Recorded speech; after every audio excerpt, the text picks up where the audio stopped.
What's up, ladies and gentlemen? Welcome to the show. As always, thank you for tuning in. We have a lot to get into. I told you on the last show we were going to talk about this censorship scheme. I think is going to be the Democrats' surprise, because we all know that the federal government is, combining forces with the Democrat Party. And yes, some people in the GOP, both. This is why this is not Donald Trump versus Kamala Harris. This is Donald Trump and the people versus the entire machine. And so things are going to start getting really crazy. But I wanted to get into the scheme I think they're going to use in the next coming days into this election. And it has to do with censoring people that have that question the election results. And I want to get into that. I told you we would.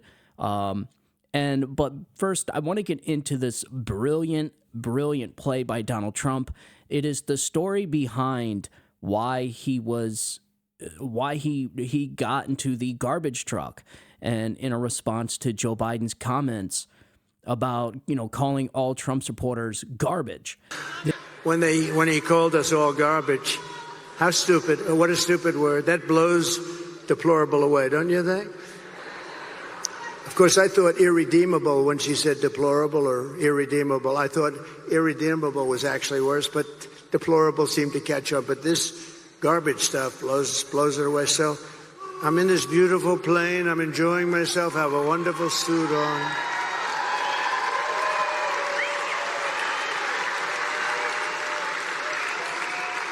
And one of my people came in and said, "Sir, the word garbage is the hottest thing right now out there. The hottest thing out there. Sir, would you like to drive a garbage truck?"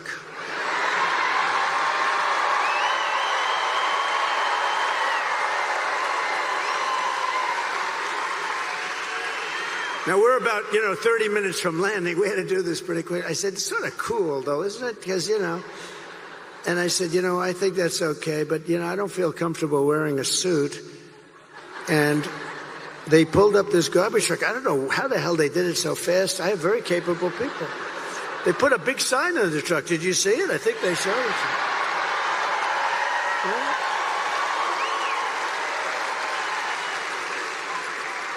And then they said, "Sir, we have a vest." I said, "Well, should I leave my suit on and put it over the vest? But that doesn't look very good, right? That doesn't look good." So I said, "All right, look, let me take it off." And then I actually said, I climbed into the truck, but so I said, "How the hell do you get into this truck? It's way up high. It's a big one." This was a beauty. I said, "You didn't have to buy it that big, right? You have to get it that big?" They brought this brand new, gorgeous truck, wonderful driver. He looked like Cary Grant in his prime. You know who that is? This beautiful driver. And he drove that big thing up. And I said, "Man, this is bad, because now I have all the cameras are all what? Look at all the fake news. They were most of them.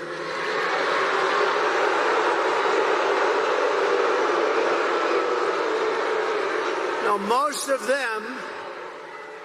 Many of them were there, and I'm saying, oh, boy. One little mistake with these guys and your political career is over. You can't even. So I said, man, if I don't get up there, this is going to be very embarrassing. These stupid people, they'll say, he's cognitively and physically impaired. And I can't do that when I'm alongside of this great athlete. I got to get up to that. So the first stair is like up here. I'm saying, shit. So I had the adrenaline going, and I made it.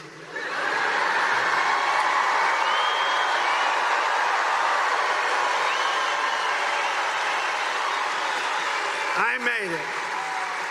And then I gave a little news conference from the front of they asked their wise guy questions and everything.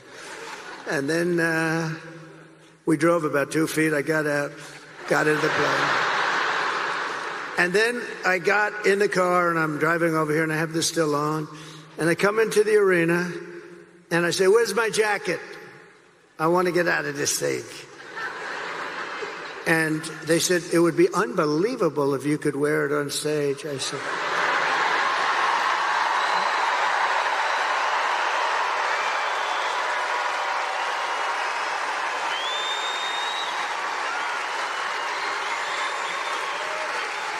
And I said, no way.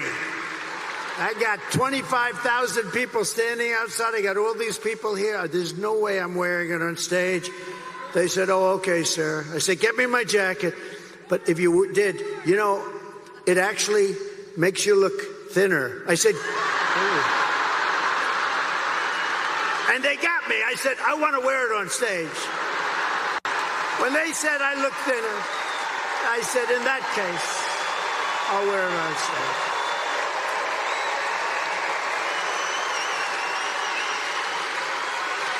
I may never wear a blue jacket again. I may go in this. I said that was the word, that was the key. Sir, you look thinner. So anyway, we had a little fun about a very serious subject. We had a little fun about a time where our country is not having a lot of fun because we're not doing well as a country, but we're going to be doing well very shortly. I promise you that. This is the most epic response. He's so good at this, folks. He's having so much fun. Again, the differences between these two candidates, Donald Trump is just so more open. Like, people know who he is.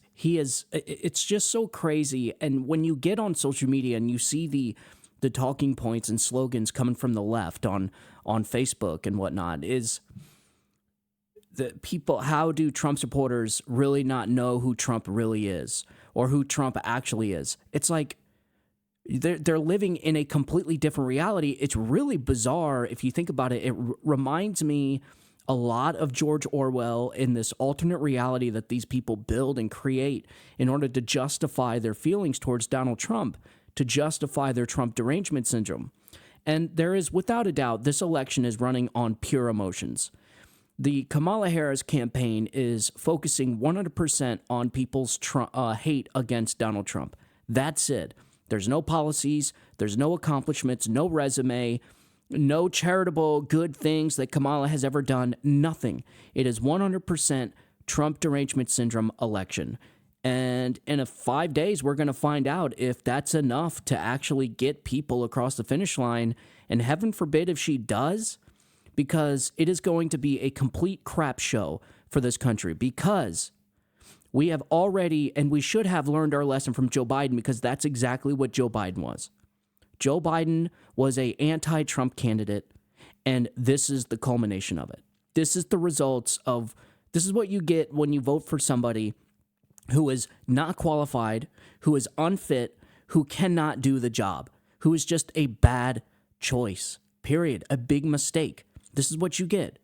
When you have an election that's run on emotions, when you have a candidate that wins because the other side is emotionally and psychologically broken, Joe Biden is what you get. And open borders and chaos across on the world stage, wars, needless death, destruction, pain, misery, high inflation, high interest rates, you can't get homes, highest crime rate, record border crossings, all of that comes along with it. So in 5 days, this will be a referendum on, did people learn their mistake? Did people learn a lesson? That we're going to find out in about 5 days. But they're doing the same thing with Kamala Harris, and I'm sorry, I just don't see it happening. I don't see majority of Americans. Yes, the majority of Americans, not the Electoral College, but the majority of Americans, and I got a video here in a second. I just don't see the majority of Americans falling for this crap again. Seeing the destruction, the wave of the wake of destruction left by the Biden-Harris administration, and voting for it for another 4 years. They can't name one accomplishment from Kamala Harris. They can't compare resumes. They can't compare records. She is, they know for a fact, they know this entire campaign is built on lies and deception. So they know that she's lying to her. I just don't see the American people falling for it again. And we're going to find out. But speaking of the majority of Americans, I wanted to give you another video of CNN. The national polls for Donald Trump are looking pretty good, and Democrats' heads are exploding. So I wanted to go ahead and show you this. I don't typically do polls on the show. I may get into the polar coaster the last few days of the show because, or the last few days of the election, because I feel like it's relevant. I think people need to know we're going to start going away from polls and start getting into actual election data. There's a lot of stuff going on. If you listen to the last episode, all the stuff happening in Pennsylvania, all the shenanigans, Donald Trump's lawyers are working on all this stuff at rapid speed. And Mark Elias is a part of the Kamala Harris team, which we all know when Mark Elias is involved, there's going to be election litigation.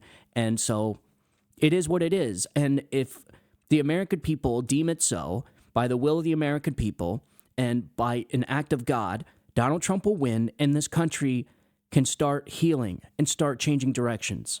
We're going to have to work on the healing part. I think that's going to be a major mission of all of us, is to help Democrats heal from a Trump victory, because they are going to go apoplectic.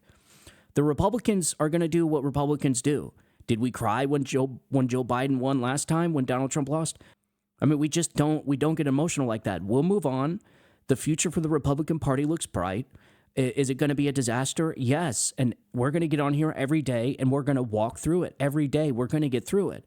I don't think that's going to happen by all means. I do not think Kamala Harris is going to win. I'm just saying by, some freak scenario that she does happen to win, we're going to have to get through it. But when Donald Trump wins, we're going to have to help Democrats heal and start bringing unity to this country. Anyways, before we get on to the actual main point of the show, the censorship and all that stuff and what the Democrats are up to, what the media machine's up to, I want to get into these I can't remember Harry Enton from CNN going over the national poll numbers for Donald Trump versus Kamala Harris. Here, check this out. Trump may finally get his great white whale. Harris versus Trump national margin. You mentioned that New York Times poll, a tie. That's actually right in the middle of the spectrum when we're talking about recent polling data.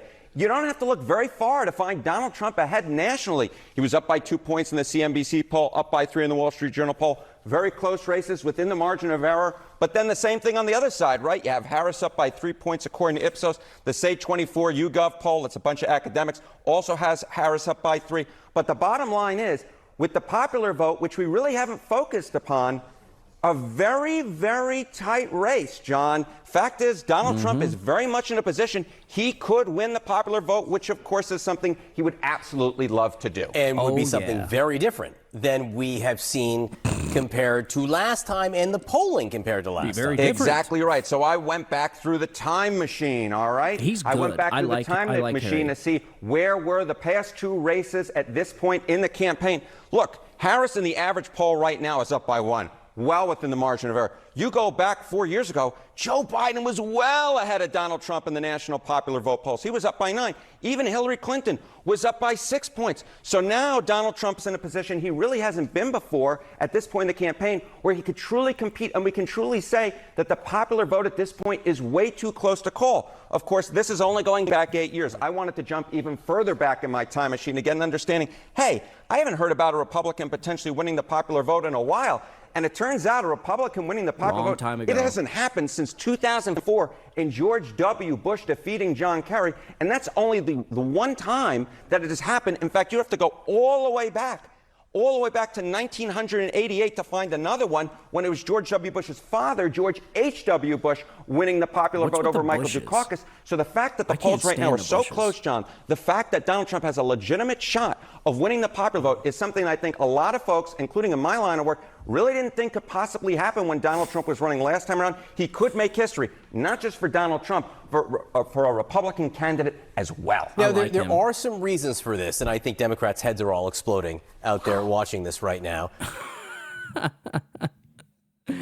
It cut it off, but, he did he looked at the camera and went, poof. Yes, Democrats' heads are exploding. If Donald Trump wins the popular national vote and the Electoral College, their heads will explode.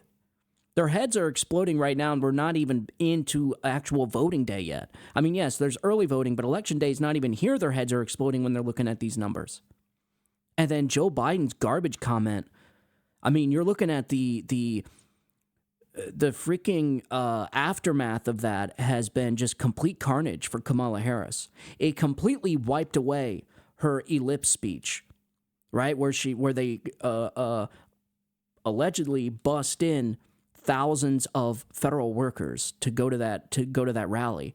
They said, the media said there was 100,000, 50,000, but sources on the ground there said there was like 30,000, and there was hundreds of buses dropping people off at that rally, and supposedly they're federal workers. I don't know. I'm still looking into that story. I can't find concrete evidence of that, but that is just what the word from the rally is, from Washington insiders.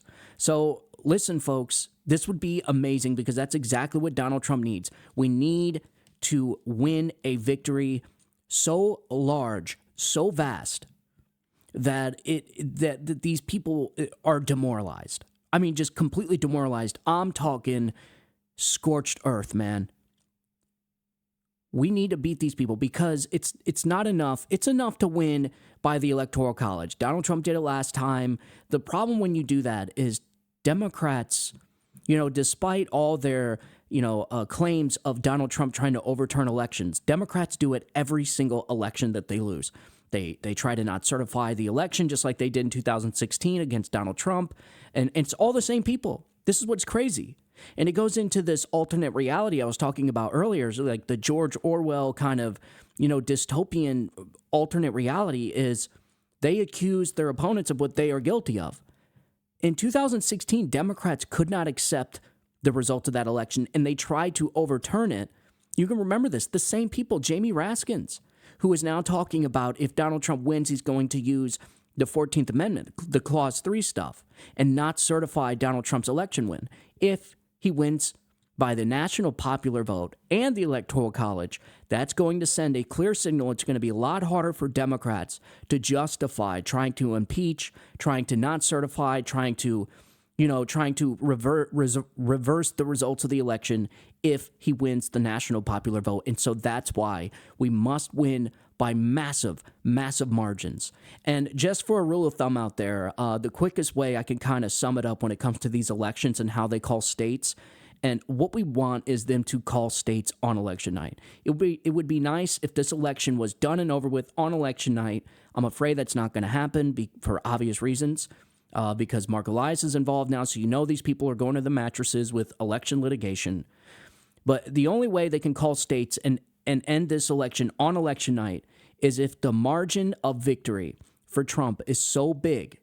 In other words, he's winning by such large numbers that there's not enough voters available to beat him in that state, and they'll call the state.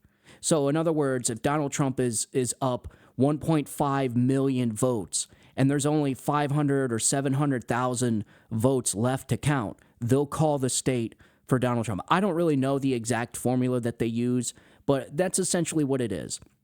If there's not even enough voters left to overcome the margin, then that's it. They usually call the state. Do I think that's going to happen on election night? No, I don't. I think this is going to go on for weeks, and it's going to be massive litigation. I think it's all going to come down to Pennsylvania, and I just think that people just need to be ready for it. But it's really crazy when you think about the stuff we have gone through, the stuff that Democrats accuse their opponents of doing, that they themselves are actually guilty of doing. So I want to move on to the main segment of the show, because I told you we would talk about this, and I want to get into it because it's important for you guys to know, because like I said, this may be the last show I'm able to talk about election results. I don't know, because the way that I'm looking at this is media outlets are colluding or talking to or working with, cooperating with Google and YouTube in order to control misinformation when it comes to the election. And so what that means is anybody that disagrees or anybody that says something, Media Matters doesn't agree with will be censored on YouTube. And I'm talking everybody, Ben Shapiro, Benny Johnson, Tucker Carlson, everybody is going to be censored. I think that's what I think their plan is. Not just me, but Ben Shapiro also thinks that. And so to start the show out with, I wanted to get into this whole narrative that Donald Trump is fascist. So there was a video that, so Megyn Kelly went on to Bill Maher's show the other day, and there was a segment that went absolutely viral because what has been Kamala Harris's campaign's main talking point? Their main strategy at beating Donald Trump is what? Donald Trump is a fascist, right? That has been their main talking point. They have no proof of it, but that is, I'm beginning to, that's what they really believe. I think so. In the beginning, I'm like, there's no way they actually believe this, because you had what's his name, a DC insider, Ezra Klein, who did a podcast called The Bulwark. And Ezra Klein is the DC insider when it comes to investigative journalists. He knows all the leftist radical Democrats, pretty much everybody inside the walls of Congress. And he was doing a podcast called The Bulwark. And on the podcast, he pretty much, admitted out, Bulwark is a pretty leftist podcast. And he admitted on that show, they asked him, what are Democrats on the inside, like congressmen and senators, what are Democrat senators saying about Donald Trump on the inside? Are they scared? Are they panicking? And Ezra Klein's like, yeah, everybody, all the Democrats I talk to off the record, which means they're, it's in an unofficial manner, told Ezra Klein that they're not worried at all of a Donald Trump victory. In fact, they're actually kind of accepting it at this point, is what it sounded like. Almost like, Democrats, Ezra Klein made it sound like Democrats were coming out like, yeah, big deal. Donald Trump's going to win. It's probably going to be 4 more years of lower taxes. There's going to be 4 more years of us having to battle him in Congress and try and stop block a lot of his bills, almost as if they were preparing for it, like they were already accepting it was going to happen. And they really didn't care. No Democrat, no mainstream Democrat in the walls of D.C. are calling Donald Trump a fascist off the record. It is a talking point. It is a campaign strategy for Kamala Harris because they have nothing to run on. Like I said, they have no accomplishments. They cannot compare resumes. There is no record, no good record anyways, and the record you do look at is awful. And so it's like, if they don't believe it, then why do they keep saying it? Why do they keep calling Donald Trump a fascist? Anyways, Megyn Kelly did a segment with Bill Maher the other day, and a part of it went viral. And I want to go ahead and show that to you, but I want to get into it because it hits this major point of fascism and who the real fascists are. If you haven't noticed already, this administration, the current administration, are the fascists. They are the ones that are doing what fascists do. It's undeniable. I mean, the things that they are doing is exactly what fascists do. And I want to go ahead and prove that. But first, let's get into this video. This is Megyn Kelly with Bill Maher, I think a couple nights ago, but the clip went viral. And it's Megyn Kelly absolutely nails it. Here, check this out. Trump did strategic strikes that had people on their heels. They didn't know what he might do to them. And we did not have Putin invade It's what he might Ukraine. do to us that I'm a little more worried. I feel like We've had 4 years of Trump. We've had 4 years of Trump. Yeah. Trump did not go after his political enemies with the Department of Justice. Right. That was Joe Biden and Kamala Harris. Mm-hmm. Well, we had Hitler in the 30s and things were okay, and then we had Hitler in the 40s and they got way worse. Because we had him. He hid his Hitlerism the first 4 years, and is going to come out in full force. He tried to do things like that. He tried to do dictatorial fascist things, and he was stopped. Joe Biden has flouted the law when it comes to these student loan giveaway programs. He's flouted the law. Supreme Court opinions that told him he didn't have the right to do it, and he openly said, I will get around the Supreme Court. He did it with respect to rent abatement programs, the same exact thing. And then he and Kamala Harris unleashed this Department of Justice against their political enemy, Donald Trump, their #1 chief rival for the presidency. Okay. Well, is it funny? Because they did it. We'll see. You want to talk fascism? That's fascist. That's fascism, folks. That is fascism. That's exactly what fascism is, and that's exactly what Joe Biden and this administration have done. They are the ones doing the fascistic stuff. All right, they are the ones going out there acting like a bunch of fascists. And so I wanted to look into this. So I did what I usually do, and I started researching fascism. I know what fascism is, but I wanted to I try, folks. I try and get in these people's reality. I try and understand where they're coming from, and I just can't. I try. I sit and watch Joe and Mika in the morning. I watch Bill Maher. I watch these MSNBC and Rachel Maddow, and I'm trying to see where they're coming from because I feel like it's the only way we're going to be able to unify is if we have a common understanding of one another, and I can't because what they're doing doesn't make sense. They're living in an alternate reality. I don't know where it came from. I don't know how to fix it, but it's clear that these people... I don't know if Bill Maher actually believes it. We know that the Democrats inside Congress don't believe it, based off of Ezra Klein's reporting and off the record reports. Does Bill Maher believe it? I think a lot of people out there do believe it because they have been told this over and over and over again by the media they watch. All of this stuff comes down. This alternate reality, this two alternate dimensions that we live in, the right and the left, all depends on which media you consume. This is it. And if you're somebody that is, a critical thinker and tries to do research yourself and is not intellectually lazy, you end up getting pieces from both sides. But if you're somebody that only listens to MSNBC, Joe and Mika, Bill Maher, or not even Bill Maher, CNN, Rachel Maddow, and all of the leftists, if all you consume is MSNBC and CNN, then you probably do think Donald Trump is a genuine fascist and he's going to be the next coming Adolf Hitler. But I'm sorry, I just can't get on their page. I can't understand it because it's so absurd. It doesn't make sense. There's nothing Donald Trump has done to come to this conclusion. It is sheer hysteria. This party, this campaign, really the entire party now is run off of hysteria. Whether it's through abortion, whether it's through climate change, whether it's through race wars, whether it's through anything. Donald Trump's a fascism now with Adolf Hitler and the Nazis, calling Trump supporters Nazis, and because anybody that went to the MSG rally is a Nazi, like insane stuff. But I think if depending on what you want, you believe it. So anyways, I wanted, like I said, to try and understand these people and try and get inside their head and try and see where they're coming from. I wanted to look into what fascists do. What do fascist regimes tend to do that makes them fascist, right? What is fascism? So I asked ChatGPT, and anybody can do this if you have ChatGPT, even if you don't have it. You can do this type of research yourself. Just type in the word fascism and read the definition of it. All right? So this is what I asked ChatGPT. These are the basic questions I asked ChatGPT. I said, do fascists typically target their opponents with lawfare? And this is what it said. Yes, fascist regimes often target their opponents with aggressive tactics, which can sometimes escalate to what resembles warfare.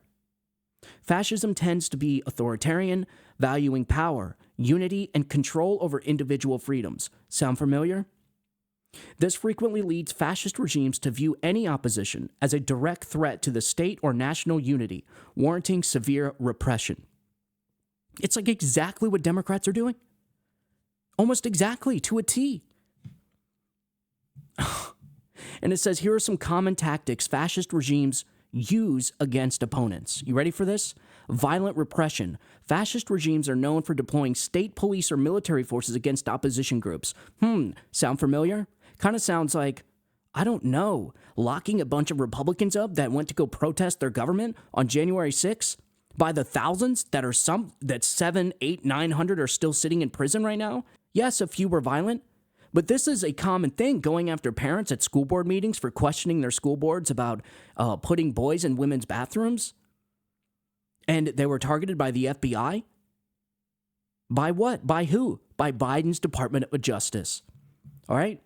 Violent repression, BLM, sound familiar? The peaceful protests where there was fire and buildings on fire in the background? Fascist regimes are known for deploying state police or military forces against opposition groups. I'm kind of curious how many people are going to be scared to go to the Capitol on January 6th if Donald Trump loses. Probably a lot. Why? Because they fear of what might happen to them by Joe Biden's Department of Justice. They fear of being wrapped up and locked away in prison for going to petition their government. because there is a lot of people, hundreds, sitting in prison right now, non-violent people. Kamala Harris and Democrats lie. They lied about police officers being killed that day. No police officers were killed that day. The only person that was murdered that day was a Trump supporter. But why do Democrats not see this? How can they honestly say that it's the Republicans that are unleashing and deploying state police? Donald Trump's never done that when he was president. Did he go after his political opponents with the police, with the military? Did he lock up Hillary Clinton? No. So you ready? Number 2, propaganda and physical warfare, or propaganda and psychological warfare. Fascists often use intense propaganda. You ready for this? To dehumanize or discredit opponents, portraying them as enemies of the state or society. Wow. This is what ChatGPT said fascists do to their political opponents. Not political opponents, any opponents. They can create an environment where public hostility and even violence against opponents seems justified. I don't know, like that poll that came out that said, 35% of Democrats wish Donald Trump was assassinated that day? That the country would be better off if Donald Trump was assassinated? That's violence, folks. I guarantee you poll Republicans, and you are going to get very, very few that wish death upon their political opponents. We're not like that. Yes, we like liberal tears and we like, trolling the leftists? Of course. But Democrats are taking it to a whole new level. They're the ones talking about re-education camps with Hillary Clinton. We've seen that. I mean, I'm not joking. You know this and I know this. If Democrats left to their own devices would end up creating re-education camps for Republicans and anybody else that voted or supported Donald Trump, because this is how radical they are, because they are the fascists. If the Department of Justice were to go door to door to every single person that voted for Donald Trump in the last election and started putting them in re-education camps against their will, what do you think the majority of Democrats would do? Do you think they would be outraged? Do you think they would be protesting and petitioning the government, saying this is insane, this is fascism? No, they would be supporting it. Joe and Mika would be on the very first episode the next morning saying this has to happen, folks. We cannot move on as a country. We cannot unify unless these Republicans go to this re-education camp and learn the ways of common decency. I can almost hear it. I can almost see the show already that's being made. I could see the spin that would come out if that were to happen. And those would be called paramilitary groups. Fascist leaders often deploy or support paramilitary groups or militias that act against opponents outside formal military police structures. Examples include Mussolini's black shirts or Hitler's brown shirts, who engaged in violent campaigns against political rivals. Which party has violent protesters out there killing people, burning down cities, barricading cops inside federal courthouses and trying to burn them down, throwing frozen water bottles and blinding police officers with lasers? When did that happen? Who was that? Was that Republicans or Democrats? Who do you think those people were voting for? Donald Trump or Joe Biden? Let me ask you this. Businesses were boarding up their windows during the 2020 election. After Joe Biden won the election, nothing happened. So who do you think they were boarding their windows up for? They were boarding their windows up in case Donald Trump won. What is that? That should tell you everything you need to know. And this is the most shocking. You ready for this? Number 4, persecution and imprisonment. Fascist governments typically suppress opposition through imprisonment, forced labor, or exile. Political prisoners may be treated brutally or used as examples to install fear in others. Holy shit. That sounds almost exactly like the purpose for January 6th and the DOJ going around locking up Republicans. To intimidate parents at school board meetings for questioning what the teachers were teaching their children and allowing boys into girls' bathrooms. Sounds like the DOJ, the FBI, and other federal agencies are being used to intimidate political rivals. And imprisonment. Do I need to bring up Steve Bannon, who just got out of prison for ignoring congressional subpoena, which Eric Holder did, which the current attorney general has done? Merrick Garland has ignored congressional subpoenas. Is he going to jail? Is he going to prison? No. You had Steve Bannon, and you had whoever, and Megyn Kelly mentioned him on the show. Both of these Republicans went to prison for ignoring congressional subpoenas. You have all these Democrats, Project 65, these people trying to disbar any attorneys that defended Donald Trump during the January 6th when he was challenging the 2020 election, legally challenging the 2020 election until all the legal challenges were exhausted. And then he did what? He left. The persecution and imprisonment is open, out in the open. Democrats are doing that. Well, that's what fascists do. And so I asked ChatGPT another question. I got to hurry up here. I'm running out of time. Do fascists typically ignore Supreme Court rulings and usurp power from superior courts? And it said this. Yes, fascist regimes often ignore or undermine judicial independence, including rulings from Supreme Courts or other high courts, especially if those rulings threaten the regime's power or policies. In fascist systems, the executive branch typically consolidates authority, sidelining any institutions that limit or challenge its power, including the judiciary. I don't know, like Joe Biden issuing vaccine mandates, but using OSHA, remember that?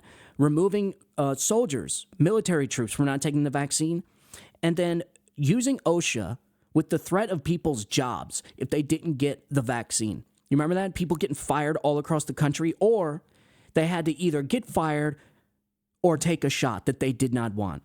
What is that called?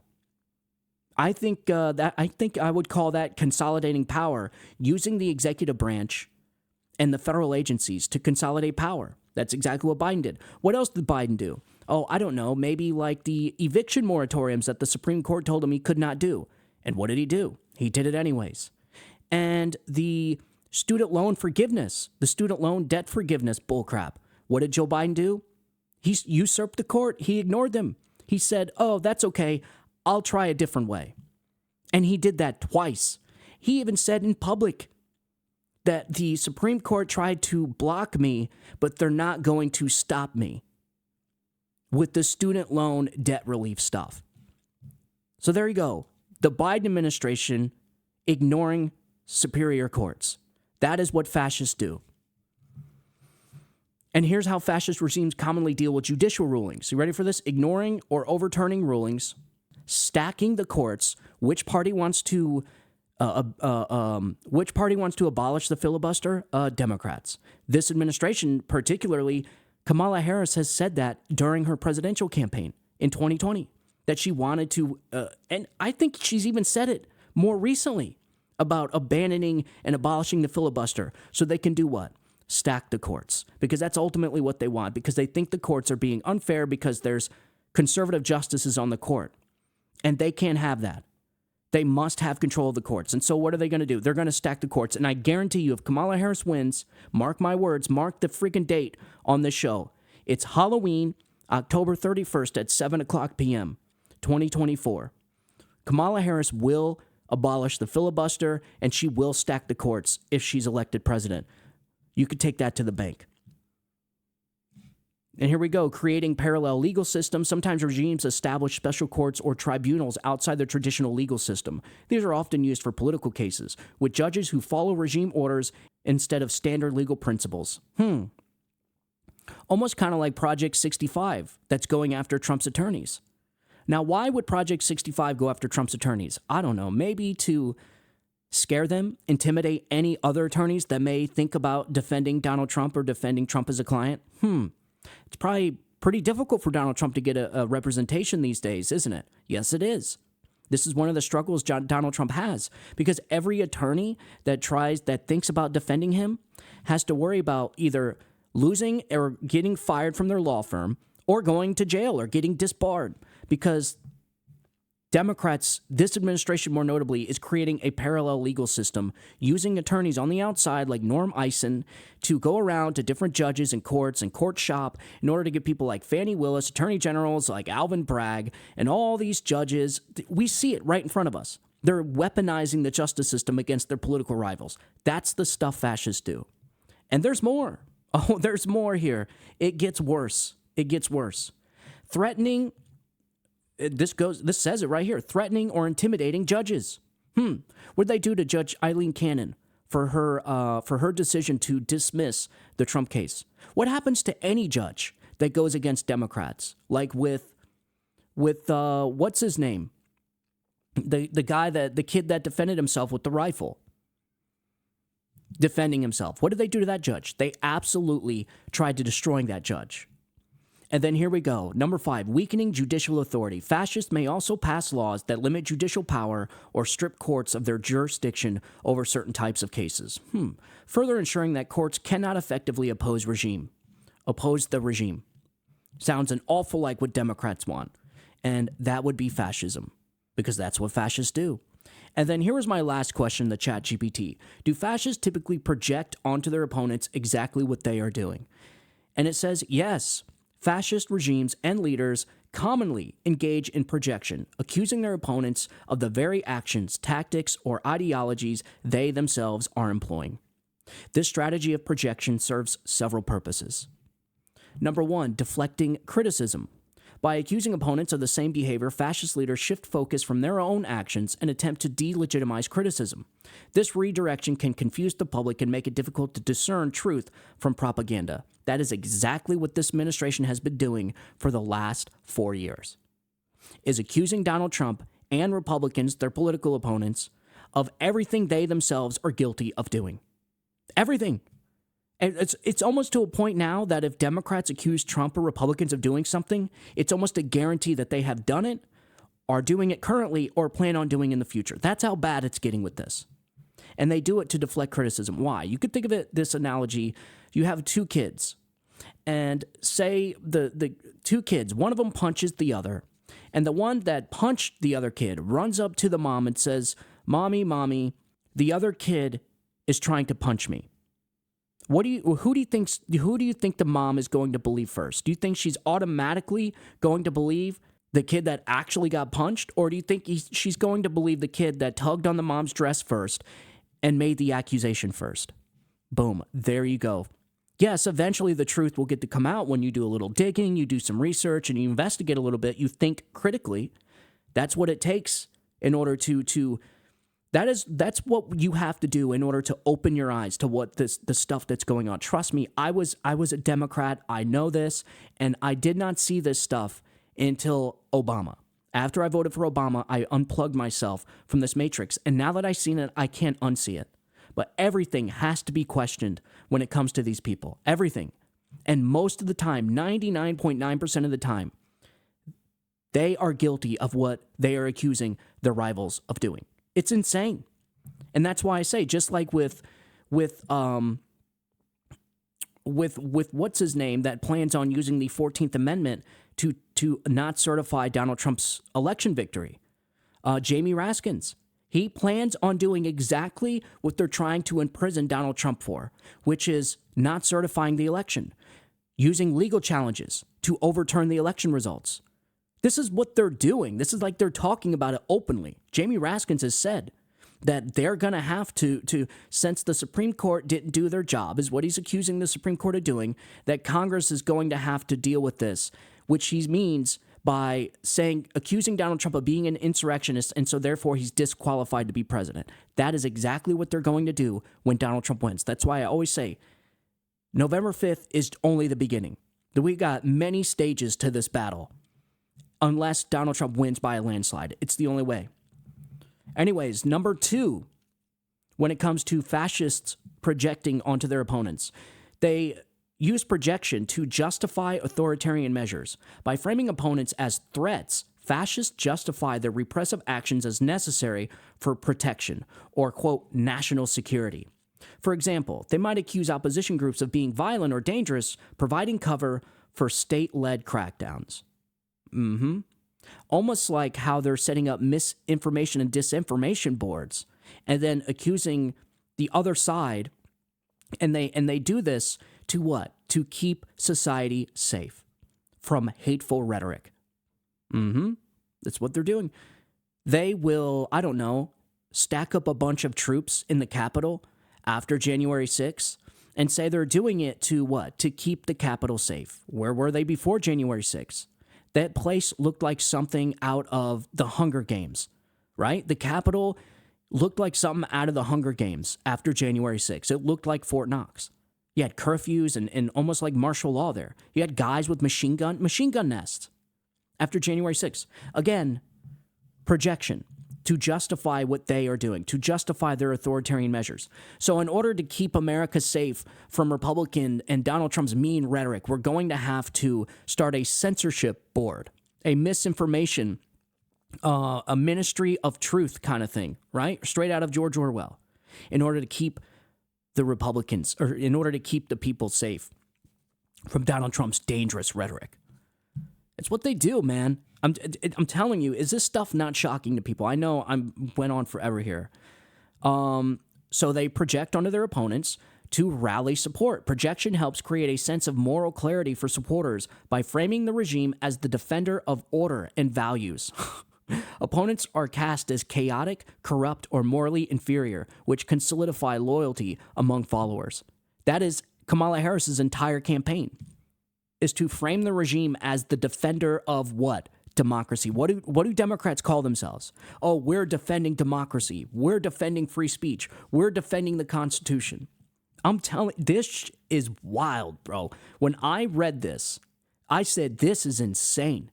How eerily similar, almost identical, ChatGPT's response to fascism and what fascists do and the Democratic Party the last 4 years. What are they doing right now? They're accusing Donald Trump of being a fascist. They accuse Donald Trump of creating chaos. They accuse Donald Trump of he's going to be a dictator and use the military and the law to come after his opponents, even though he was already president and had never done that before. And the only people doing it is the administration right now. Kamala Harris is VP. She's part of this. She's part of this administration, going after political rivals using lawfare, using Jack Smith, using Merrick Garland, using Fani Willis and Alvin Bragg and Judge Engeron and Judge Chunkin.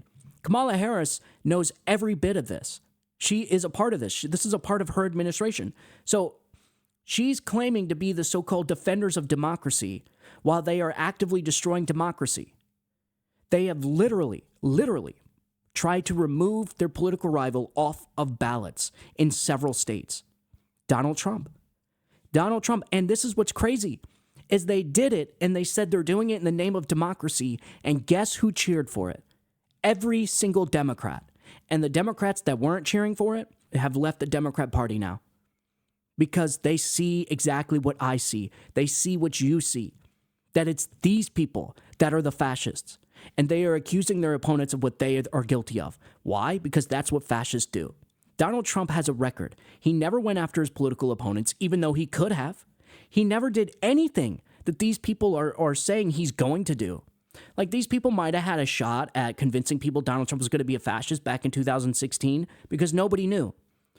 But guess what? He was president for 4 years, not a fascist. And at that point, most people changed their mind. I don't know, kind of like J.D. Vance. Like, J.D. Vance accused Donald Trump of being Hitler a long time ago. Before what? Before Donald Trump was president. And then, after Donald Trump was president and J.D. Vance realized, oh wait, maybe this guy isn't so bad and he is genuinely trying to help the country. And then normal, rational, sane people who are not consumed with TDS say, man, I guess I was wrong about him. I'm going to have to change my mind. It's not an easy thing to do. It's very difficult. I had to go through it. RFK Jr.'s going through it. Tulsi Gabbard went through it.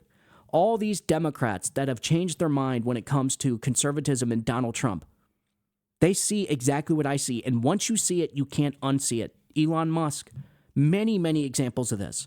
Almost every single one of the people, of the Democrats that I know that are voting for Donald Trump, see exactly what I see and what you see. They see that removing political rivals off of ballots, like removing your political rival, a presidential candidate, off the ballot should be a huge red flag for people. Like, danger, danger. This is kind of like what happens in third world banana republics. Why do you think Republicans and conservatives are saying Democrats are turning this country into a third world banana republic? It's because they are. Because fascists run third world banana republics. Look at the leader look at Venezuela right now. Venezuela is a spitting image of what we are going to be in about 5 years if Democrats keep up with this path at this rate. You're going to start seeing elections being just outright stolen. And there is nothing the constituents are going to be able to do because the executive branch has consolidated power and created this fourth branch of government, and it has no control. The American people will officially have no control and no recourse over that fourth branch of government. We have it now. Some people call it the Washington Swamp. Some people call it the administrative state. I think that's too nice. Some people call it the fourth branch of government. We do have it. The military-industrial complex, that's what's being built right now by Democrats. This is why Democrats really don't care who's president. This is why they don't care they have a brain-dead 80-something-year-old with dementia running the country, because it's not actually them running the country. It's the faceless oligarchy that's running the country. They don't care who president is. It's just plug and play to them. That's why they can vote for Kamala Harris, who has no accomplishments and is seemingly probably the dumbest presidential candidate to ever run for office. I'm going to be dead honest, and I'm not saying that to be hyperbolic. I think she really is truly dumb. But they don't care, because they know that it's not them running the show, that it is the oligarchy in the background, the billionaires, the CEOs, the special interests, the donors. That's who's running the country, and they're okay with it. Democrats are okay with the fourth branch of government. Democrats are okay with this faceless, unelected oligarchy running the show behind the scenes. They expect it. I know. I used to be one. I said Hillary Clinton would be a good president, and I said this years ago. She'd make a good president because Bill would be running the show. Well, people weren't voting for Bill Clinton. And I said Bill was good because of the bureaucracy he had behind him. Almost as if I knew that it really isn't the president that's running the show, that it's actually this oligarchy. Like, I knew this, and I just accepted it back then. But once you see what I see, once you see how damaging that is, and that it flies in the face of the framers, once you gain knowledge into the framers' intentions for this country, it is, I'm telling you, it makes a world of difference. It is eye-opening. And the biggest thing that the framers wrote about, and not the framers in particular, but Alexander Hamilton, James Madison, one of the things they wrote the most about in the Federalist Papers, right behind me, was the American people knowing who was running their country. And that is specifically why they made the executive branch with one person, and not a plurality of judges or magistrates or whatever, is because the American people are supposed to know who's running their country, who their commander-in-chief is, so that if bad things happen, they know who to point to, so that if good things happen, they know who to give credit to. But when you have this faceless, nameless oligarchy running the country, and things are going bad like they are now, who's to blame? How do you fix it? Who do you have to fire? Who's getting fired in this administration? That's exactly why the framers were so obsessed with making sure the executive branch, they argued about this like a lot, because there was a lot of arguments about making the executive branch a plurality of magistrates and judges. But they argued and settled on it should be one person, and for good reason. And there's multiple reasons, but that one's the main important one. We have to know who's running our freaking country, but right now we don't know, and Democrats are completely fine with it. Because it's an oligarchy. It's not actually the president running the country, and Democrats are fine. And then here we go with the last one. Undermining trust in institutions. Fascists may accuse opponents or democratic institutions, like the media or courts, of corruption or bias, weakening public trust in these institutions by blurring the lines between their own actions and those of opponents. They create confusion and erode faith in independent sources of accountability. Holy crap. It's exactly what I just talked about. This is why Democrats are targeting Clarence Thomas and the other conservative justices on the court. To do what? They know they're not going to get rid of the justices. They know they're not going to be able to impeach them. But what they're trying to do, and they have from day one, was trying to delegitimize the Supreme Court. I mean, it worked. It worked. Because of all the attacks Democrats made against Clarence Thomas, whether they're outrageous lies or not, it still delegitimizes our Superior Court. And it takes away the credibility, so that when these judges, and mark my words, when they have to make rulings on this upcoming election, because they most certainly will, it is going to, because of what Democrats have done to the reputation of the Superior Court, of the Supreme Court of the United States, because what they have done to the reputation, it is going to delegitimize their rulings, and people are not going to listen to them. Just like Joe Biden. By Joe Biden usurping the Supreme Court and trying to get by and forgiving these student loan debts because buying votes in order to win elections, right? You're spending taxpayer money paying off people's loans so that you can win elections. Yeah, that delegitimizes the courts. It usurps the court. It takes the power away from the court. It delegitimizes it, and people will start asking the question, well, why do we even have a Supreme Court? In fact, that's exactly what Democrats are asking right now. So there you go, folks. I know I spent almost 30 minutes explaining to you exactly what fascists do. And Democrats, and this administration in particular, meet the criteria to a T. To a T. 100% of every single one of these things that ChatGPT says fascists do, the Democrats have done, are doing right now, or plan on doing. Just real briefly before we go on here, I want to go over this again. I actually read you the wrong one. So I read you actual law. I actually read you the warfare. So I guess it misunderstood me. So this is the lawfare one. So I asked it, do fascist regimes use lawfare against their opponents? It says, yes, fascist regimes commonly use lawfare, the strategic use of legal systems and laws to target, harass, and weaken their opponents. Lawfare allows fascist regimes to weaponize the legal system against political opponents, activists, journalists, and other dissenters while maintaining a veneer of legality. Kind of like almost like a show trial. Kind of like almost what the entire J6 committee was. This giant show trial, where there was no cross-examination, nobody allowed to counter the other side's questions, nobody allowed to question the evidence, just all these completely partisan people that hate Donald Trump lined up on a stage creating a show that was supposed to look like a trial. In order to do what? In order to kneecap their opponents.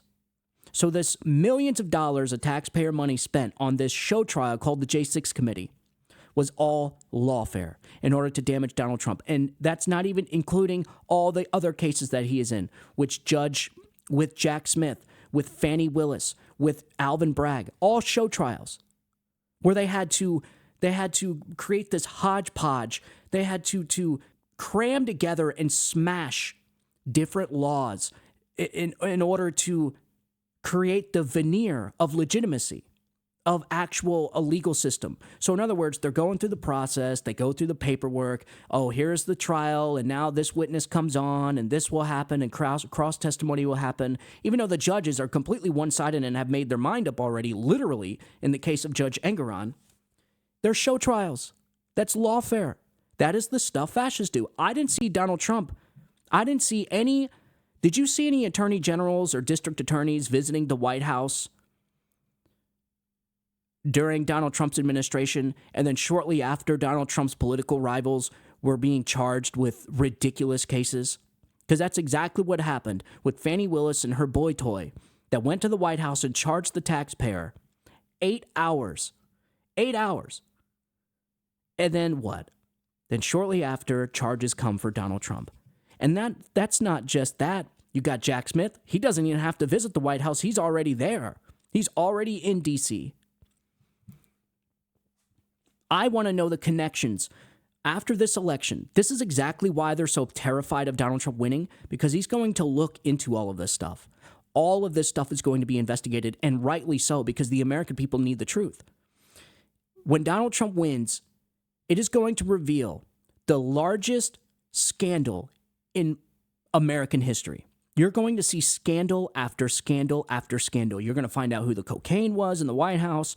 You're going to find out all the connections and communications between these attorney generals and DAs and judges that are all targeting Donald Trump right now with these various cases. You're going to see all the collusion between those people. You're going to see all the obstruction when the IRS whistleblowers were investigating Hunter Biden for the laptop. You're going to see that scandal blow up. All this stuff is going to come to light, and the entire corrupt temple is going to come down on their heads. It is going to be biblical. And that is exactly why these people are terrified of Donald Trump, of winning this election.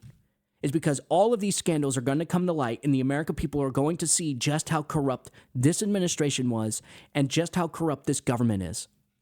How much money's flowing into the pockets of donors and special interests and lobbyists and places like Lockheed Martin and this is my political opinion just so I don't get sued by any of you. Places like Lockheed Martin, Boeing, Raytheon, General Dynamics, all the pharmaceutical companies. Oh my God, don't get me started with that. When Joe Biden forced the vaccines with mandates onto the American people, that should never, ever, ever be forgiven by the American people. What Joe Biden and this administration has done, what they did to the American people with vaccine mandates, by using OSHA threatening their jobs and livelihoods with the threat, and if they didn't take the vaccine, making people die alone in the hospital away from their families. That to me is the absolute worst thing they did. Firing soldiers and kicking them out of the military for not taking the vaccine with no pay, by the way. These people basically were left out onto the street after being removed from the military for not taking a vaccine. Mind you, a vaccine, okay, a shot in the arm that Joe Biden promised the American people he wouldn't mandate. And he did that during the debate. There's videos all over. You can find it. I don't have it with me, but you can find it. Everybody remembers Joe Biden specifically saying, I will not mandate the vaccine. And then within the first month in office, he mandated the vaccine. But it wasn't him personally. He didn't do it through the White House. He did it through federal agencies like OSHA. That is disgusting, and that right there, folks, don't ever forget that. That right there should be the exact reason why these people lose the election. All the lies and deceit that they put onto the American people.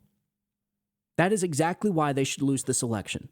And it's so crazy that all this stuff is happening, and it all comes down to if Donald Trump wins, we will find out all of it. And the American people will get the truth. And I'm telling you, it's going to change the future of this country and this government forever. It's going to change the way people view government and all these federal agencies. I'm talking some crazy stuff, man, like who assassinated RFK? Who assassinated Martin Luther King Jr.? What was that all about? All of this stuff.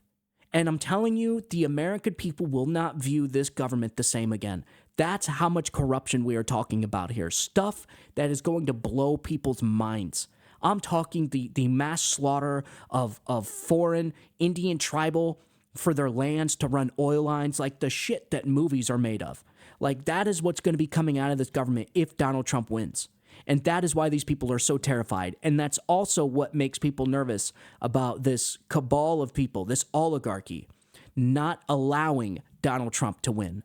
That to me is very concerning when I hear those words come out of people's mouths, because it puts a pit in my stomach that we could possibly have an election where the candidate, no matter how many votes he gets, no matter how much better he is, no matter how well he did in the elections, this oligarchy will not allow him to be president. Those words, it sends a rush of anger, but also more sadness over me than anything. I had a colleague of mine tell me this, that he just don't think they're going to allow Donald Trump to be president. And I told him, I said, well, that would just be a sad day. That would be a sad day for this country, because it would mean that the American people officially no longer have any recourse on their country's destiny through the way of democracy. Because you would now have this background group, this oligarchy, deciding who's president and who's not. I have to remind people, Kamala Harris was sitting on that presidential debate stage without one primary vote, without even going through the process. It's never happened before. And here she is. We're 5 days away from this election, and somehow this is, if she wins, this will all be legitimized. This entire process that Kamala Harris went through will be legitimized. And from here on out, Democrats will go through this process over and over again. There will never, ever be a primary process, because they know they can just, listen, all I got to say is if we are to a point to where we have an oligarchy selecting who our president is, it's a bad day in America. And you could probably expect some type of civil uprising shortly after. because the American people are just not going to allow everything that their ancestors built, everything that their ancestors fought and died for, to be controlled and overtaken and destroyed by an oligarchy, a group of faceless, nameless, unelected people that nobody knows who they are. It's not going to happen. It would be one thing if the country was in good shape and going in the right direction, but these people are absolutely fucking destroying this place. I mean, we have a government, they are spending us into oblivion. People cannot buy homes, they can't get groceries, they're losing their homes, they're going homeless. Homeless people. People are going homeless, living on the streets because they can't afford what this government has done to their economy. They can't afford a home. And if all of this is done by an oligarchy and the American people have no way, no recourse at correcting it, what else other options do they have? That's plan B. That's where the Second Amendment comes in.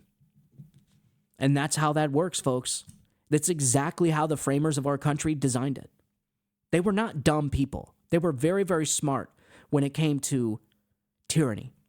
They knew exactly what the American people were going to need in case of emergency. The First Amendment, the right to free speech, and the Second Amendment, just in case the first one stopped working. Anyways, speaking of free speech, let's go ahead and just get into this. It's going to be a long show. The Federalist Paper number 10. James Madison. And if you've watched the show for any amount of time, you know that I'm a huge fan of the Federalist Papers. James Madison discussed the dangers of factions, groups. This is actually a perfect segue into this. He discussed the dangers of factions and groups groups of citizens with interests contrary to the rights of others or the interests of the whole community. And he said he emphasized the importance of an informed, engaged public and a well-constructed government to manage diverse interests. Do you think this government is well-structured right now? This government is a heaping pile of garbage that is on fire. That is what this government is right now.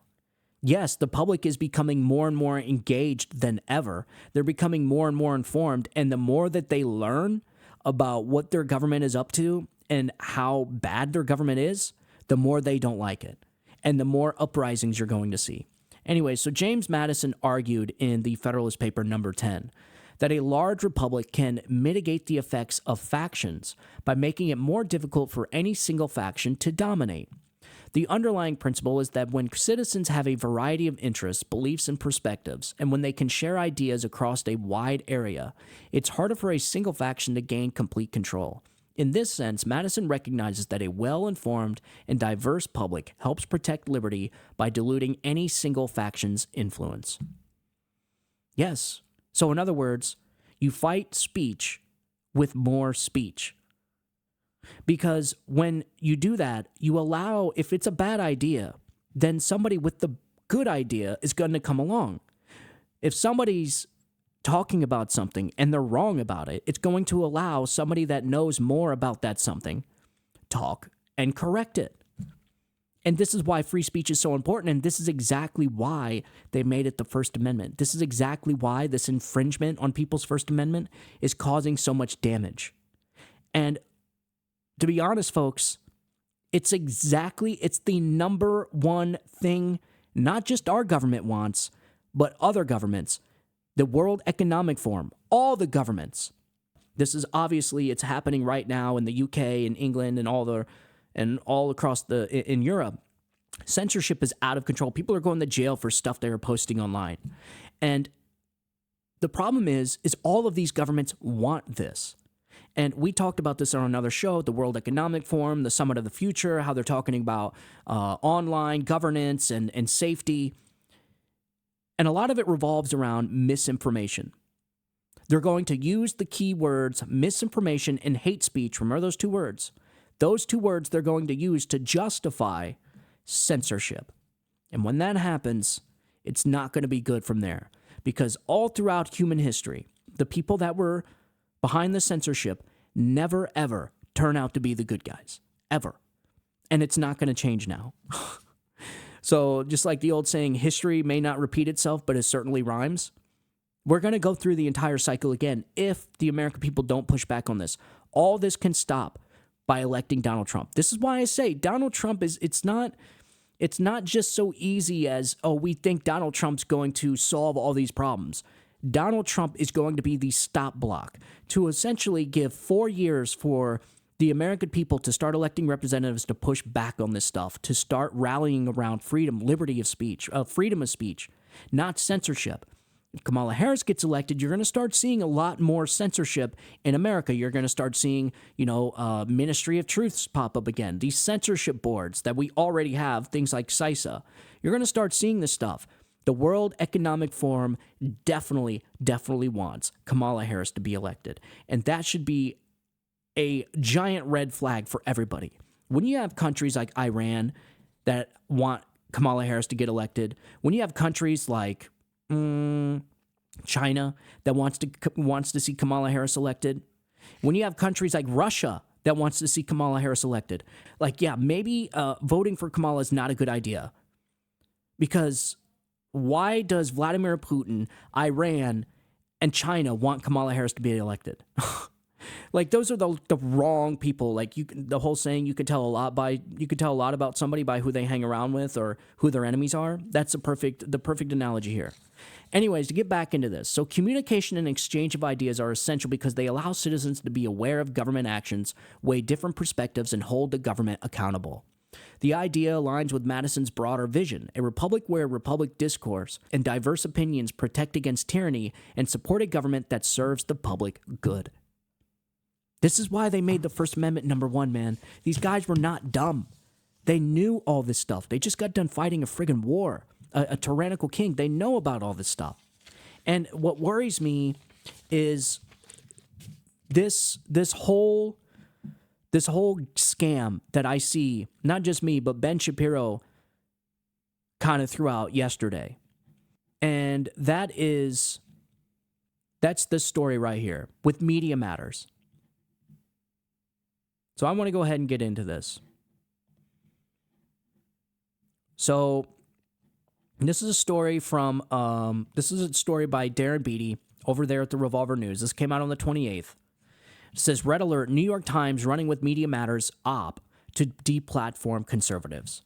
Yes, this is what I think their plan is for the election.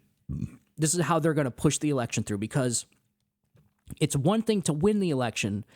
It's another thing to hang on to that election and not allow the other side to delegitimize it. And so what they're going to do is they're going to try and push Kamala Harris through, and they're going to censor the other side when we start questioning the results.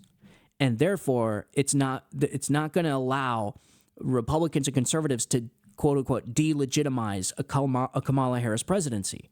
They tried doing the same thing with Joe Biden, but it didn't work. It didn't work because the American people seen it with their own eyes. They seen there was something shady going on with that election. And guess what? Joe Biden is a illegitimate president. And we're going to go into that here in a second. So before you turn the channel, lefties, just hang on. So Media Matters. So here's some messages from Tucker Carlson. So the New York Times reached out to Tucker Carlson. And this is what they said. They said, "Good day, Mr. Carlson. I hope you're well. I'm Nico Grant, a reporter at the New York Times. I wanted to give you an opportunity to comment for an upcoming article that takes a look at how political commentators have discussed the upcoming election on YouTube. We rely on an analysis conducted by researchers at Media Matters. Could you kindly provide us with a comment or decline to comment by end of day tomorrow, Tuesday, blah, blah, blah."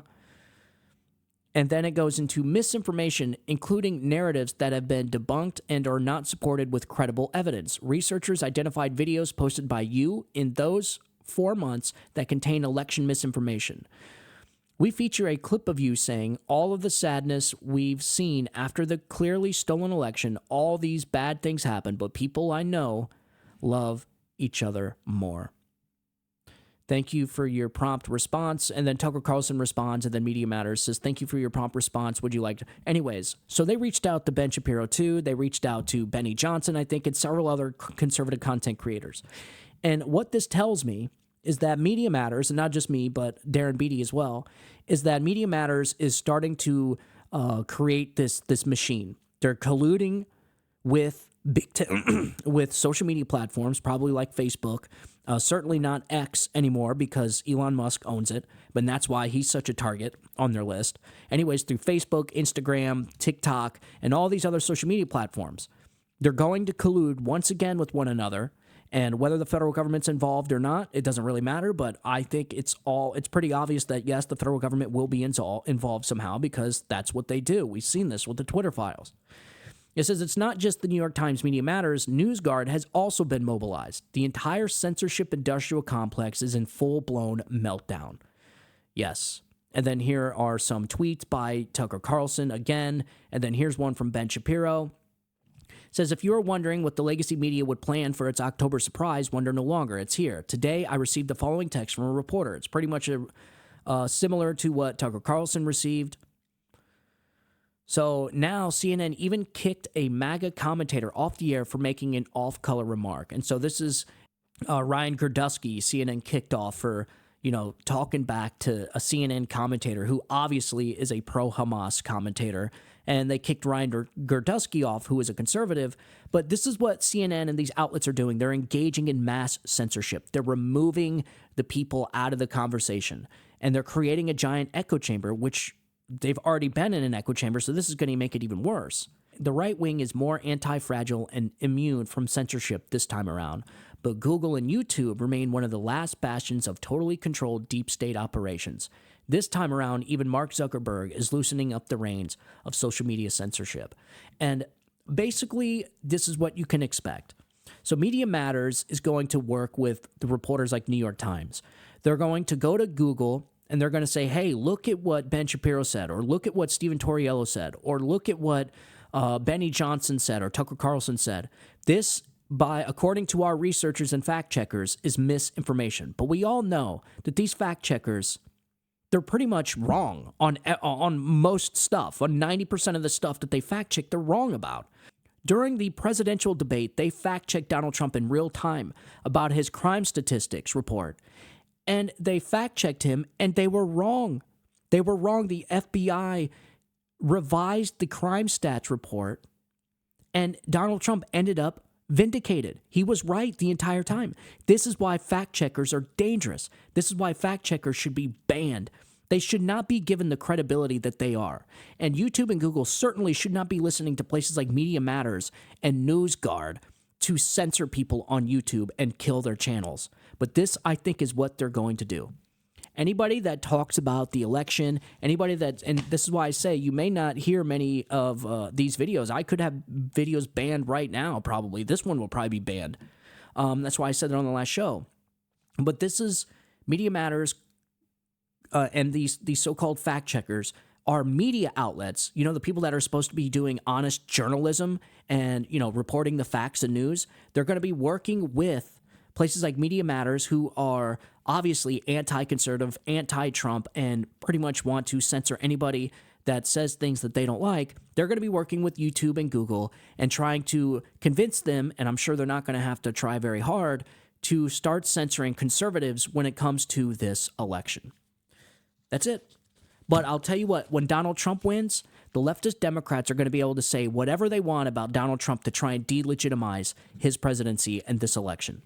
That's how this works. Conservatives get censored, leftist Democrats do not. That's just how it goes. That's how it's always been. And this is the problem when you have a fascist administration like the Biden administration that consolidates power in the way that it did.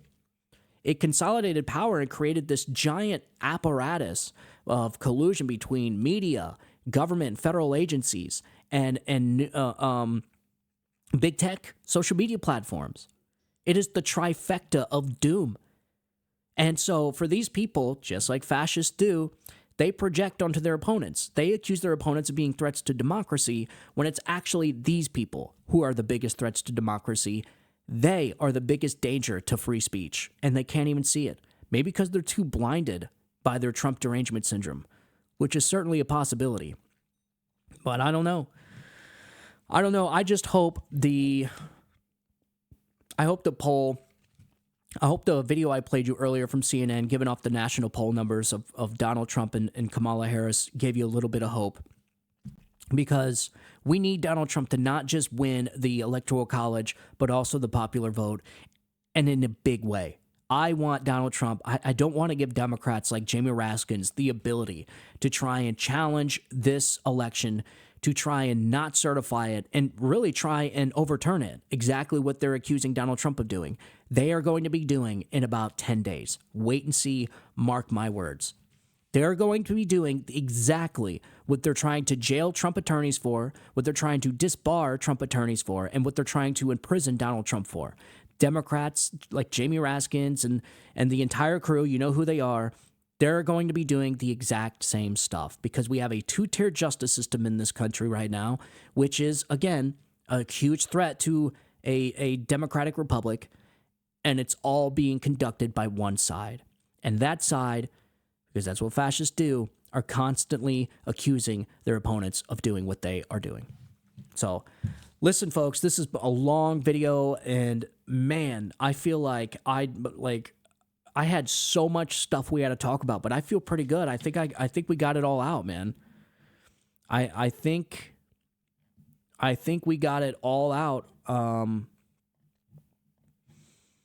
Trump did strategic strikes that had... No, we don't need to watch that again.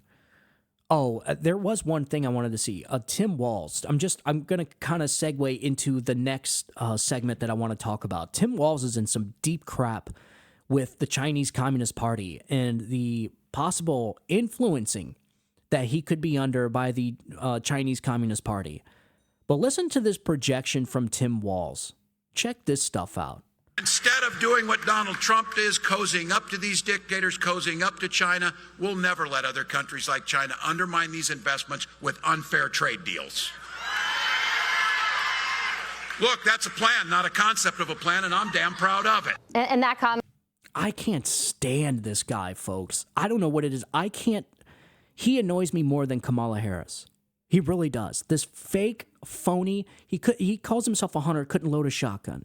He calls himself some great football coach, but he was like an assistant defensive coordinator for a high school team.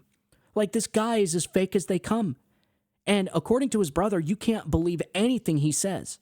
His brother came out and said that if the people knew what he knew about Tim Walz, his brother, he would not be on that stage. That, like, he lies about everything. And we know about his military record. How many lies did he get called out on in the last, since he's been on this campaign trail?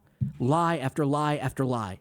And he sits there and he projects about Donald Trump having influence and being influenced from the Chinese Communist Party, coming from a guy, Donald Trump, who wants to tariff the hell out of China.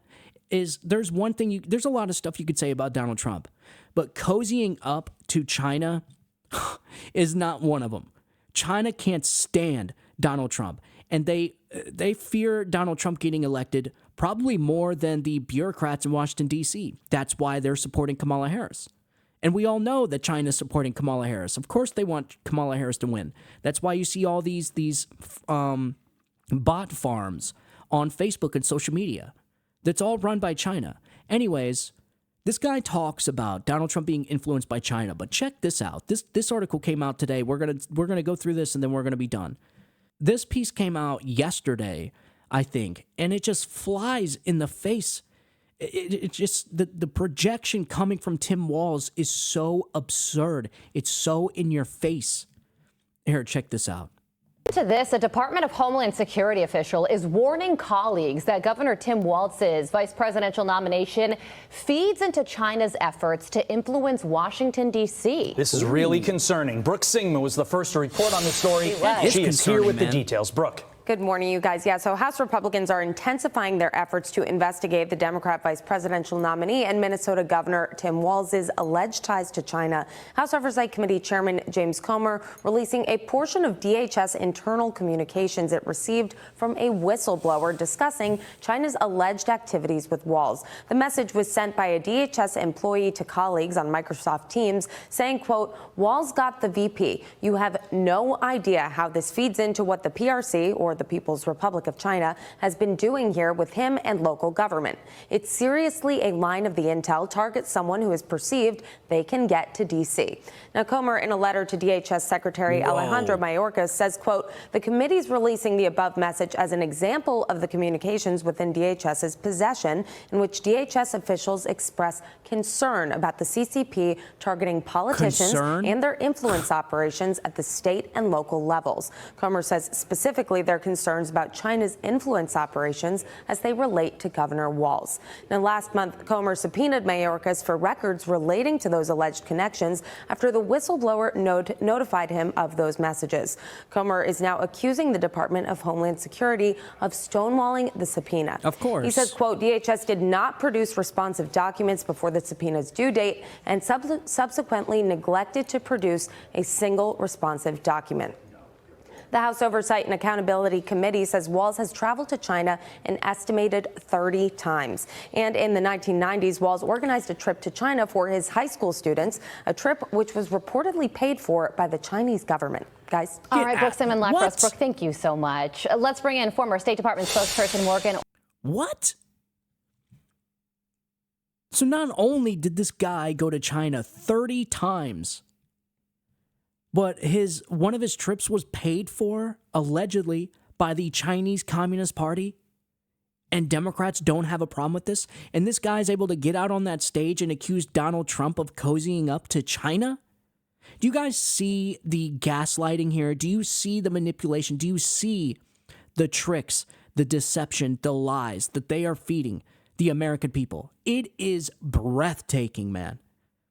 For this fake, phony fraud to get on that stage and accuse his opponent, Donald Trump, or J.D. Vance, or anyone of cozying up with China when he has taken 30 trips to China, and one of those trips allegedly was paid for by the Chinese Communist Party?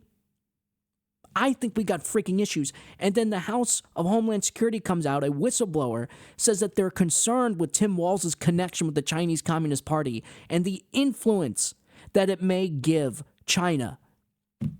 And then 2 days ago, we learned that Tim Walz was banging some freaking Chinese Communist Party member's daughter, having some freaking relationship with her. And that's why he was going back and forth so much. Like, dude, no, folks, no.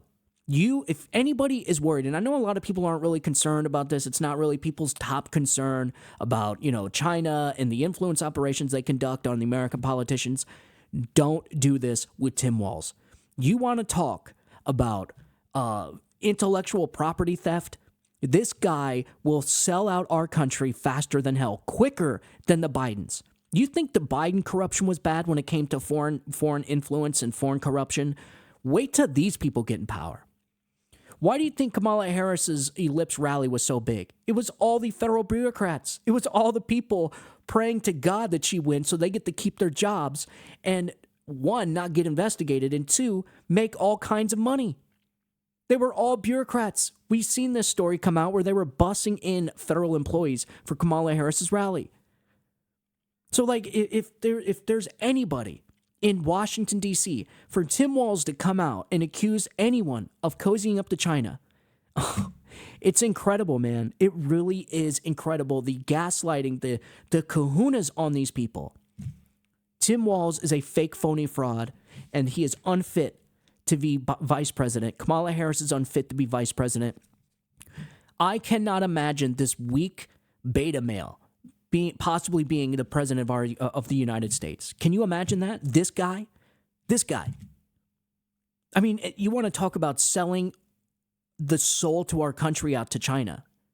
I know it's not a concern for people, like I said, but you have to think about the amount of influence that China already has on our politicians. This is how they you notice how you get a product and it's really awesome. It's made in America and It's a one-in-a-kind thing, and then 6 months later, China has it. I don't know, like maybe our F-22 Raptor fighter jets that we spent billions of dollars doing R&D on, and then within a year of releasing it, China has almost an exact replica. It's because they steal intellectual property. They are stealing our ideas. And in some cases, they don't even have to steal them. If they get enough influence on American politicians, we will just give it to them or sell it to them for a small fee. The patent and everything, like these extremely efficient sodium batteries that we had it was supposed to revolutionize the battery industry. They were supposed to be like 10 times more efficient than lithium batteries. Yeah, that patent now belongs to China, and it was the American taxpayer who forked out millions of dollars for R&D on these batteries, finally got them developed by a group of scientists in our country. It was our batteries. This was our technology, paid for by taxpayers. And then somehow China ends up with the patent. And we just gave that technology away. And not only that, but China is now manufacturing that same technology and is planning on selling it to us. This is what I'm talking about, folks. I know a lot of people don't think a lot about this stuff, and it's not people's top concern, but that's a big freaking deal, especially when you're talking about a country who needs American excellence back. We need innovation. We need growth. And we're not going to grow if we're giving our technology, our ideas that we spent millions of taxpayer dollars developing to freaking China for nothing. And then they take that idea, make the product, and then sell the product to us. I mean, my God, man. And this is exactly the type of stuff that happens when you have somebody like Tim Walz and Kamala Harris and Joe Biden and Nancy Pelosi and Chuck Schumer and all these other corrupt politicians that have been in Washington, D.C. for 50 freaking years. This is what you get. You get the decline of the United States of America. You get the decline of our country. You get the decline of an empire. Exactly like this. So I just wanted to show that to you. I'll keep you updated with that story. That's going to be pretty interesting. You had a former Secretary of State come out and said she's been concerned about Tim Walz for a long time, ever since he's been governor. His influence with China, he went there 30 times. Like, that's insane, folks. And so, of course, people should have concerns about his influence with China. I mean, the guy is a fake, phony fraud. If he's willing to lie about being a hunter and saying, you know, and all the other shit that he lies about, you don't think he's going to lie about his relationship with the Chinese Communist Party? What, is he just going to come out to the Democrats and be like, yes, and I love the Chinese Communist Party? Of course not. He's going to lie. This is what these people do. They're just professional liars. And Kamala and Tim just aren't good at it. And that's really that's a problem they have with their campaign.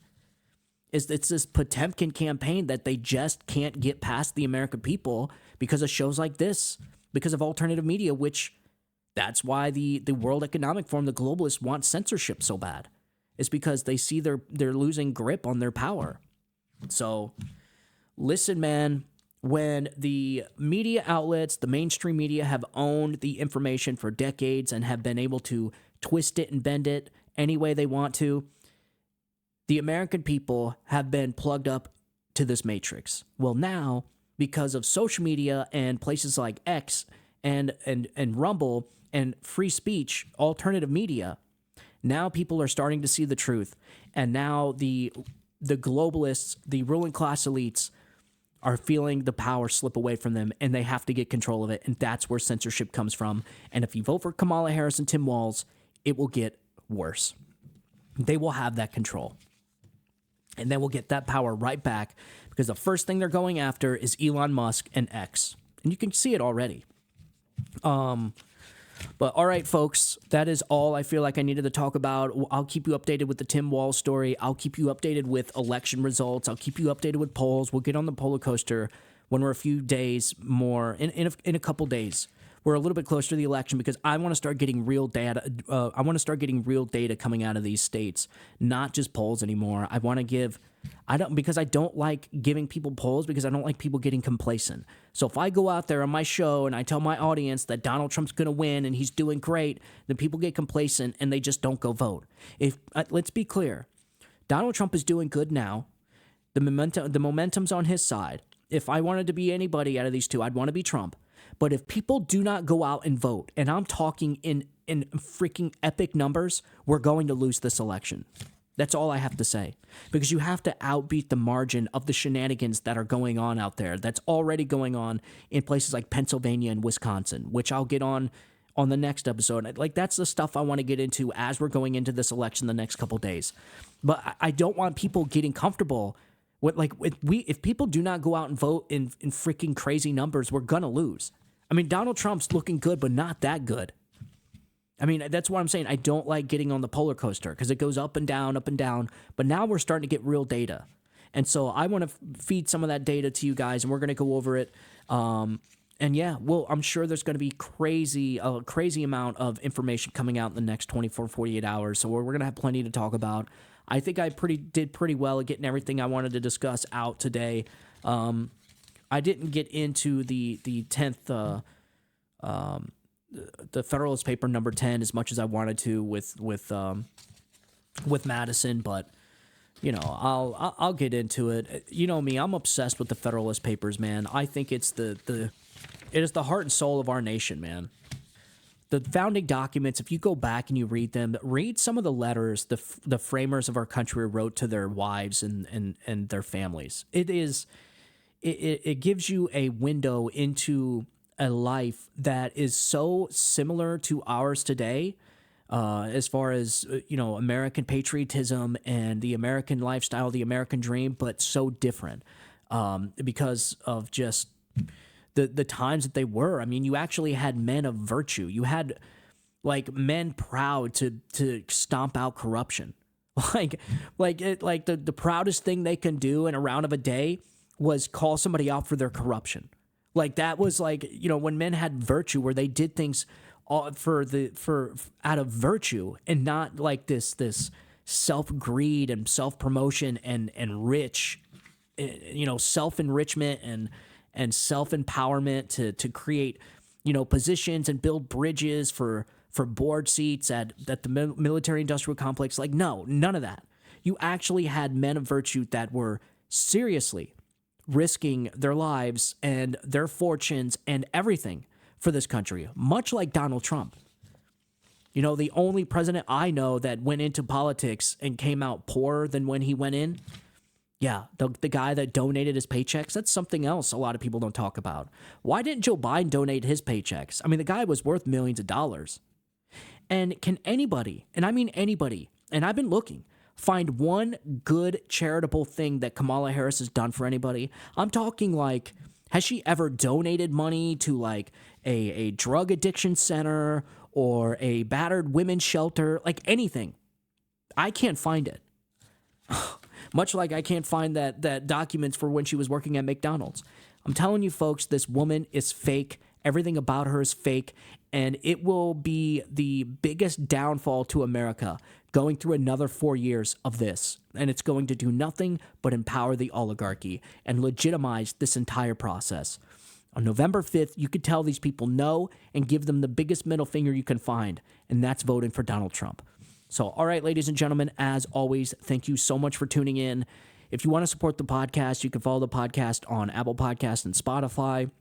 It's the audio version only. It's the audio version of this. And if you want to support the video platform, if you want to support the show, follow me on YouTube, like, share, subscribe to this show. And most of all, follow me on Rumble, the last bastion for free speech. And we may be using it a lot sooner than we think if my predictions are correct when it comes to the censorship scam I see on the horizon between Media Matters and Google.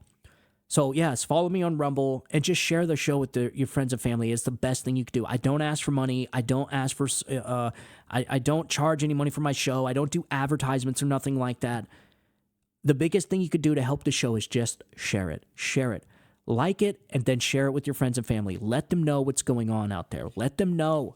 Let them know what's going on with Tim Walz and the Chinese Communist Party. Let them know what's going on with this talking point about Donald Trump being a fascist. That, in fact, it's actually this administration, the current administration, that is actually the fascists doing what fascists do. Like, doing stuff that fascists do. Like, it's mind-blowing, the projection and everything. Share it. with your friends and family. And if you have somebody that's in the middle, an independent, which I don't think there's much more out there, or undecided voter, share them. Say, hey, listen to this guy.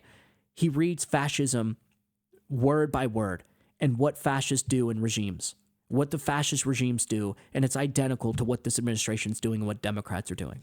Share it with them. That would help out the show a lot. And, you know, hopefully we'll have another show, man, if there is another show. So make sure you tune into that show. Keep an eye out for it. I'm going to be getting on that probably tomorrow. I'm gonna do my best, man. I'm gonna do my best. I'm busy myself. Happy Halloween to all my audience. I hope you have a good time. For the parents that, for the people that don't have any kids and you're trick-or-treating, hope you had an amazing time partying, drinking, whatever it is that you do on Halloween when there's no kids and everybody's trick-or-treating, passing out candy. I don't know. I'm not doing anything. I'm right here with you on Halloween. My kids one is getting ready to be 17. He went out with a couple buddies of his, and my daughter, she's out with one of her friends with their parents, and so me and my wife are kind of here just chilling, man. I'm spending the night with you guys, and we're getting into what's going on out there in the world. So I guess I'm officially getting old, maybe. I don't know, man.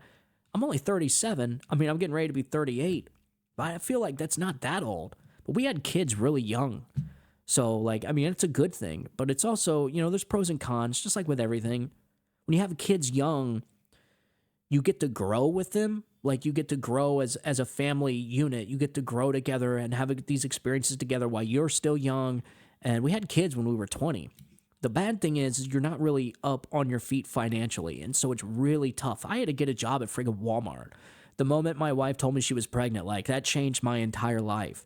Really, it's the moment I kind of went from being a Democrat, leftist, you know, liberal to a conservative. Believe it or not, you know the old saying from Winston Churchill, a 25-year-old that's not a 25-year-old that's not a progressive has no heart, and a 50-year-old that's not a conservative has no brain. There is actual credibility to that statement, and I could vouch for that. I think a lot of people can. So, all right, ladies and gentlemen, as always, once again, thank you for tuning in. Make sure you stay tuned for the next show. I want you guys to have a good day. Have a great week. Happy Halloween. Be careful. God bless you. God bless America. And long live the Republic. You guys have a good one. Bye-bye.